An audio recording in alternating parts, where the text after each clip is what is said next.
आज का मेरा विषय ये है कि क्या दरअसल ये एक ट्रम्प कार्ड है? क्या मोदी को हराने के लिए एक डेस्परेट अटेम्प्ट हो रहा है जॉर्ज सोरोस की तरफ से, मोदी विरोधियों की तरफ से, भारत विरोधियों की तरफ से?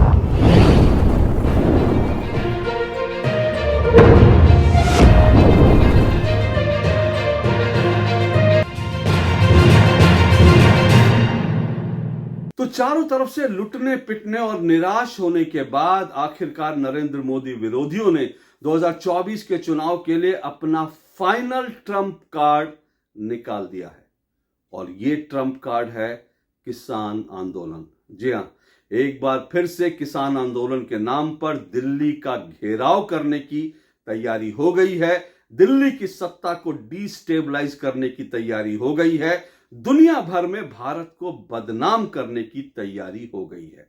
दिल्ली और दिल्ली के आसपास के तमाम इलाकों से, खासकर हरियाणा से, पंजाब से जो खबरें आ रही हैं, वहां से किसानों के कथित किसानों के जत्थों ने दिल्ली की ओर कूच कर दिया है। और अगले कुछ घंटों में या अगले 1-2 दिनों में ऐसा माना जा रहा है कि दिल्ली के बॉर्डर्स पर एक नया दंगल शुरू हो जाएगा। और अगर ये जो आंदोलनकारी है इनका बस चला तो एक बार फिर से दिल्ली को ये चारों तरफ से घेर देंगे, दिल्ली की सड़कें जाम कर देंगे।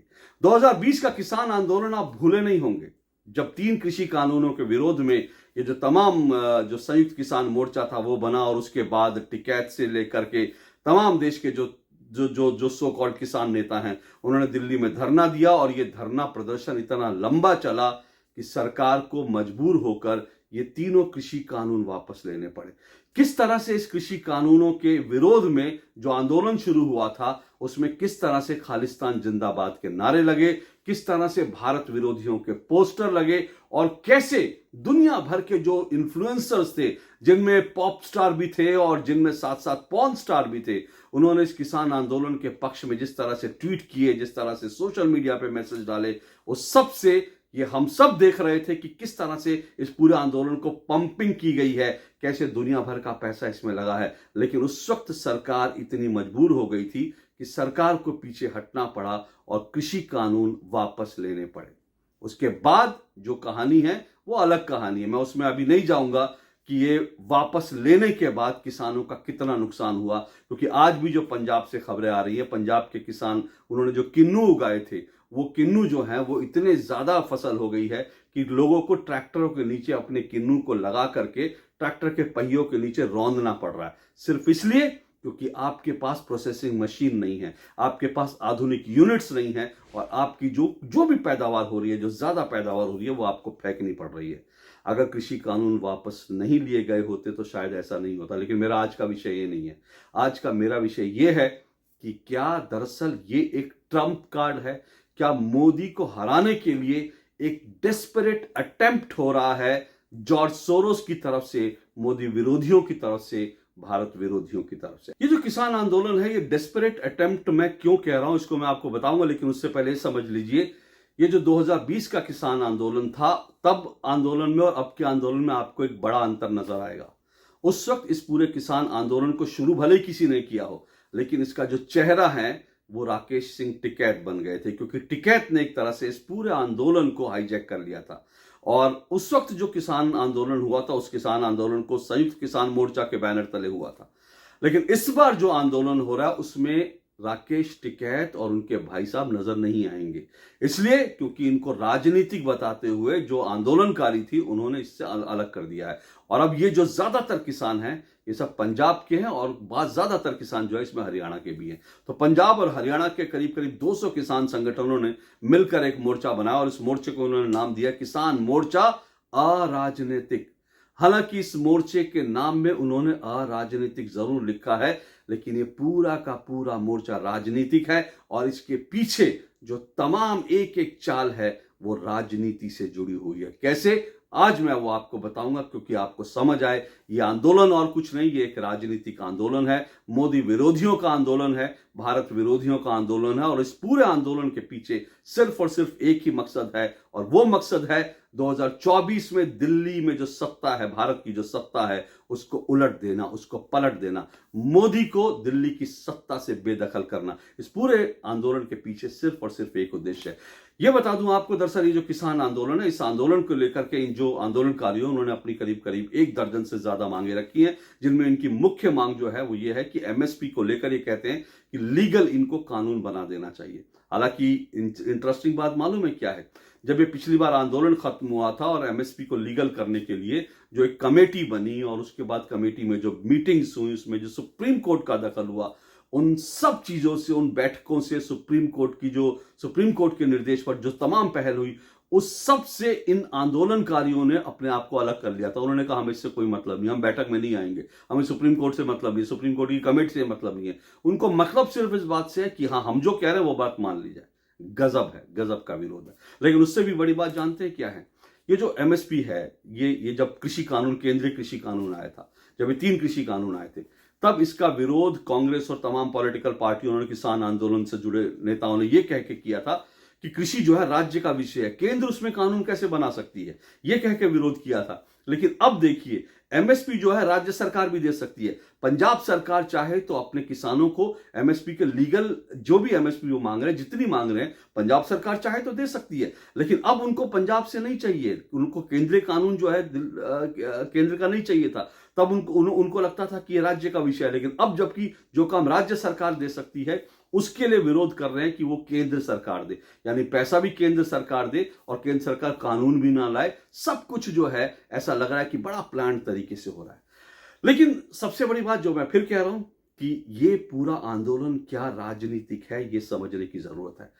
और इसको, आंदोलन को समझने के लिए पूरा राजनीतिक आंदोलन भी है, और दूसरी बड़ी बात यह है, ये कहीं ना कहीं इस आंदोलन के पीछे एक बार फिर जो भारत विरोधी ताकतें हैं वो गोलबंद हो रही हैं, या तो ये भारत विरोधी ताकतें मौका देख करके इस आंदोलन के पीछे गोलबंद हो रही हैं, या फिर दूसरी बड़ी बात यह भी हो सकती है कि दरअसल ये पूरा आंदोलन ही भारत विरोधी ताकतों के द्वारा पंप किया जा रहा है। ऐसा भी हो सकता है। इस वक्त जो खबर आ रही है वो ये है कि ट्रैक्टर, ट्रॉलियां बड़ी बड़ी तादाद में जो हैं वो वहां से उन्होंने कूच शुरू कर दिया है अपने अपने इलाकों से। बड़े लंबे समय से लोगों को गोलबंद किया जा रहा था, और उसके बाद धीरे धीरे अब उनको दिल्ली की तरफ उन्होंने बढ़ना शुरू किया है। हालांकि पुलिस ने हरियाणा में और दिल्ली में सब जगह बैरिकेटिंग की है, बड़ा बंदोबस्त किया है, उनको रोकने की हर कोशिश हो रही है। लेकिन जिस तरह की तैयारी करके ये आ रहे हैं आंदोलनकारी, उसको देखकर कितना रोक पाएंगे कहना मुश्किल है। लेकिन इसके साथ साथ एक बात और भी है कि ये जितने आंदोलनकारी आ रहे हैं, इनका खुद का कहना है, इनके नेताओं का कहना है कि वो 6 महीने की तैयारी करके आ रहे हैं और 6 महीने का राशन लेकर आ रहे हैं। आप सोचिए, कोई आंदोलन करने आता है 6 महीने का राशन लेकर, आप समझ सकते हैं इसके पीछे कितनी बड़ी प्लानिंग है और कितनी बड़ी फंडिंग है। 6 महीने का राशन, बिस्तरे और बाकी चीजें। आपको पिछली बार भी याद है किस तरह से आंदोलन स्थल पर जो है घटना, जो आंदोलनकारी यहां बैठे थे, वहां पिज्जा मशीनें लग गई थी, वहां मसाज पार्लर खुल गए थे, वहां ब्यूटी पार्लर खुल गए थे, क्या क्या चीजें नहीं वहां पे एसी और सब चीजें जो है, जो आपको चाहिए वो आपको सुविधा मिल रही थी। इस बार फिर से जो है इस तरह की तैयारी की जा रही है। लेकिन फिर आता हूं अब बड़ी बात पर, क्या ये आंदोलन राजनीतिक है और इसके पीछे कहीं ना कहीं 2024 की राजनीति है? इसको समझने के लिए आपको एक सोशल मीडिया पर एक बहुत बड़े इन्फ्लुएंसर हैं, और मैं मतलब उनकी रिसर्च का मैं कायल हूं। विजय पटेल हैं, विजय गेरा के नाम से जाने जाते हैं। विजय पटेल गुजरात के एक सोशल मीडिया एक्सपर्ट हैं, और आप अगर उनका ट्विटर हैंडल देखेंगे तो उन्होंने एक पूरा थ्रेड दिया है, और कैसे ये पूरा आंदोलन राजनीतिक है उसका उन्होंने एक एक कदम जो है उसका खुलासा किया है। और वो अगर आप विजय पटेल का ये जो पूरा थ्रेड है आप पढ़ लेंगे तो आपकी आंखें खुली की खुली रह जाएंगी, और आपको समझ आ जाएगा कि आंदोलन और कुछ नहीं, ये सीधा सीधा राजनीतिक आंदोलन है, और इसके पीछे कांग्रेस और साथ साथ शायद बहुत हद तक आम आदमी पार्टी का हाथ है, क्योंकि वो चाहते हैं कि 24 के चुनाव में मोदी को किसी भी तरह से हराना है। तो मैं विजय भाई के जो सोशल मीडिया, उनका एक्स पर जो उनका ट्विटर अकाउंट है, उनका जो एक्स अकाउंट है, वहां से कुछ चीजें ले रहा हूं, आपको दिखा रहा हूं, और एक एक चीज बड़े ध्यान से देखिएगा, आपको समझ आ जाएगा कि इसके पीछे कितनी बड़ी जो है राजनीतिक चाल है। जिस मोर्चे को अराजनीति कहा गया, कैसे वो मोर्चा है। इस पूरे थ्रेड में यह बताया गया है कि दरअसल 16 नवंबर 2023 डेट, एक एक तारीख याद रखिएगा, और ये इस थ्रेड पर बाकायदा तस्वीरें और उन्होंने प्रूफ के साथ जो जो अपने सोशल मीडिया पे इन नेताओं ने लिखा, उसके साथ इन्होंने विजय विजय विजय भाई ने दिया है। 16 नवंबर 2023 दीपेंद्र हुड्डा। कौन है दीपेंद्र हुड्डा? ये भूपेंद्र सिंह हुड्डा के बेटे हैं, सांसद हैं, राहुल गांधी के बड़े करीबी हैं, कांग्रेस के युवा सांसद हरियाणा के। दीपेंद्र हुड्डा एक व्यक्ति से मिलते हैं, इस व्यक्ति का नाम है रमनदीप सिंह मान। अब इस नाम को ध्यान रखिएगा, रमनदीप सिंह मान। रमनदीप सिंह मान ये पहले वाले आंदोलन में भी था और अब भी इस आंदोलन में भी ये काफी समय से सक्रिय है, और ये प्रोफेशनल एक जो है आंदोलनकारी टाइप है। पिछले आंदोलन में भी था, इस तरह लोगों को जोड़ना, आंदोलन के लिए फंडिंग जुटाना, आंदोलन के नाम पर लोगों को इकट्ठा करना, ये सब जो है ये रमनदीप सिंह मान करता है। तो 16 नवंबर को दीपेंद्र हुड्डा और रमनदीप सिंह मान की मुलाकात होती है, और उसके बाद रमनदीप सिंह मान अपने सोशल मीडिया पर लिखता है, आने वाले दिनों के लिए सार्थक चर्चा हुई दीपेंद्र हुड्डा से। आने वाले दिनों के लिए सार्थक चर्चा हुई, ये रमनदीप सिंह मान लिखता है। कब लिखता है? 16 नवंबर। इसके थोड़े दिन बाद, करीब एक हफ्ते बाद, 24 नवंबर 2023 को रमनदीप सिंह मान रैली का आयोजन करता है, ऐलान करता है कि रैली की जाएगी। सोचिए, 16 नवंबर को मिलता है, सार्थक चर्चा होती है दीपेंद्र हुड्डा से, और उसके बाद 24 तारीख को यह रैली का ऐलान कर देता है कि किसानों की रैली होगी। एक एक कदम देखिए। उसके बाद क्या होता है? ठीक उसके कुछ दिन बाद, करीब एक हफ्ते बाद, 30 नवंबर को दीपेंद्र हुड्डा अमेरिका में होते हैं। कनेक्शन देखिए पूरा। दीपेंद्र हुड्डा 30 तारीख को अमेरिका में होते हैं, सैम पित्रोदा के साथ होते हैं। अब ये अमेरिका और सैम पित्रोदा का क्या कनेक्शन आपको समझना चाहिए। आप जानते हैं, मैं कई बार पहले बता चुका हूं कि अमेरिका में एक जो है बहुत बड़ा व्यवसायी पूंजीपति जो है जॉर्ज सोरस, वो ये कह चुका है कि नरेंद्र मोदी को हटाने के लिए दिल्ली में जो राष्ट्रवादी सरकार है उसको हटाने के लिए वो अपना कितना भी पैसा खर्च करने के लिए तैयार है। कई जगह जॉर्ज सोरोस, मैं आपको पहले भी वीडियो में उसके बारे में बहुत कुछ बता चुका हूं, कई जगह वो तख्ते पलट चुका है, कई जगह वो सरकार को पलट चुका है, अपने पैसे के दम पर वो वहां पे इस तरह से जो है इसी तरह के काम करता है। तो अमेरिका में जॉर्ज सोरोस है, और दीपेंद्र हुड्डा जो है वो जाते हैं, अमेरिका जाते हैं, और उसके बाद 30 नवंबर को अमेरिका में रहते हैं। उसके बाद 30 नवंबर के बाद 10 दिसंबर को भारत में रैलियां शुरू हो जाती हैं किसान आंदोलन के नाम पर। पंजाब में जगह जगह रैलियां शुरू हो जाती हैं, लोगों का मोबिलाइजेशन शुरू हो जाता है 10 दिसंबर को। और 11 दिसंबर को रमनदीप सिंह मान दूसरे नेताओं से मिलता है, किसान आंदोलन के दूसरे नेताओं से मिलता है, और उसके बाद 11 दिसंबर को ही रमनदीप सिंह मान दिल्ली चलो का ऐलान कर देता है। पूरा कनेक्शन देखिए, दीपेंद्र हुड्डा से मिलता है रमनदीप सिंह मान, फिर उसके बाद दीपेंद्र हुड्डा अमेरिका जाते हैं, फिर उसके बाद जो है ये यहाँ पर आंदोलन का ऐलान करता है, उसके बाद ये बाकी नेताओं से मिलता है, कांग्रेस के दूसरे नेताओं से भी, दिग्विजय सिंह वगैरह से भी धीरे धीरे मिलता है, और उसके बाद ये एजिटेशन के नाम पर इनका जो है पूरा का पूरा जो है एक बैकग्राउंड बनकर तैयार हो जाता है। और 11 दिसंबर को दिल्ली चलो का ऐलान करते हैं, और 11 फरवरी को राहुल गांधी ये ट्वीट करते हैं कि दिल्ली की जो सत्ता है उसको उखाड़ फेंकने का समय आ गया है, किसानों को न्याय और मुनाफा कांग्रेस देगी। ये ट्वीट करते हैं राहुल गांधी, और 11 फरवरी को राहुल गांधी का ट्वीट होता है, और 13 फरवरी को किसान आंदोलन के नाम पर दिल्ली के घेराव की तैयारी हो जाती है। दिल्ली का घेराव शुरू हो जाता है, जो किसान आंदोलनकारी है उनका दिल्ली कूच शुरू हो जाता है। तो ये पूरा आप जो टाइमलाइन है, इस टाइमलाइन को समझिए, लेकिन साथ साथ इस टाइमलाइन को समझने के साथ आपको एक बात और समझनी है, वो ये भी समझनी है कि इस बार तैयारी कैसी हो रही है, और क्या ये जो तैयारी हो रही है इसके पीछे क्या खालिस्तानी ताकतों का हाथ है। अब अगर मैं या कोई भी ये कहेगा कि इस आंदोलन के पीछे जो है, ये जो किसान आंदोलन के नाम पर जो कुछ हो रहा है इसमें जो है खालिस्तानियों का, या इसमें विदेशी फंडिंग हम कहेंगे, तो फिर हमको कहा जाएगा कि हम किसान विरोधी हैं और हम किसानों को खालिस्तानी कह रहे हैं, हम भारत के वीरों को खालिस्तानी कह रहे हैं। इस तरह से कह करके जो है एक इमोशनल कार्ड खेला जाएगा। लेकिन आपको ये बता दूं, पिछली बार भी जब किसान आंदोलन हुआ था तो किसी ने भी आंदोलनकारियों को, किसानों को खालिस्तानी नहीं कहा था, बल्कि आंदोलन के अंदर जो खालिस्तानी आए थे, जो जनरल सिंह भिंडरवाला की टी शर्ट पहन के आए थे, अपनी गाड़ियों पर जनरल सिंह भिंडरवाला की तस्वीरें लगाकर आए थे, उनको कहा था। और खुद कांग्रेस के सांसद रवनीत सिंह बिट्टू ने उनके साथ मार पिटाई हुई थी। वहां पर जब उन्होंने कहा था कि इसमें खालिस्तानी घुस आए हैं, तो एक कांग्रेस के सांसद को पिटाई हुई थी, और तब कांग्रेस के सांसद ने कहा था कि इस आंदोलन में खालिस्तानी घुस आए हैं। आपको यह भी बता दूं, जो तमाम नक्सली, जो भारत तोड़ने वाला गैंग है, उनके पोस्टर वहां लगे थे और मर जा मोदी के नारे लगे थे। ये सब नारे किसने लगाए थे, आपको अब मुझे सिर्फ याद कराने की जरूरत है। लेकिन इस बार क्या हो रहा है, आपको ये भी समझ लीजिए। इस बार हो क्या रहा है, जैसे ही 13 तारीख को यह ऐलान होता है कि 13 तारीख को ये लोग दिल्ली आएंगे, ठीक उसी वक्त कनाडा और अमेरिका में जो सक्रिय है खालिस्तानी आतंकवादी पुन्नू, वो एक वीडियो जारी करता और कहता है कि इस बार 13 तारीख आ गई, अब दिल्ली पर फतह करने का वक्त आ गया है। इस तरह की बयानबाजी जो वो हमेशा करता है भारत के खिलाफ, कहता है अब दिल्ली की सत्ता को उखाड़ फेंकेंगे और जो है खालसा और खालिस्तान का झंडा लहराएंगे, इस तरह के बयान देता है। ठीक है, ये इस तरह के बयान पहले भी देता है, लेकिन मेरा बड़ा सवाल यह है, क्या आपने एक भी किसान नेता को, पुन्नू ये बैठ करके 13 तारीख को वो आंदोलन की शुरुआत होती है और 13 तारीख को ही वो कहता है कि हमारा अब जो है दिल्ली को फतह करने का अभियान शुरू हो गया। ठीक उसी वक्त दोनों तारीखें एक साथ है, लेकिन क्या किसी एक किसान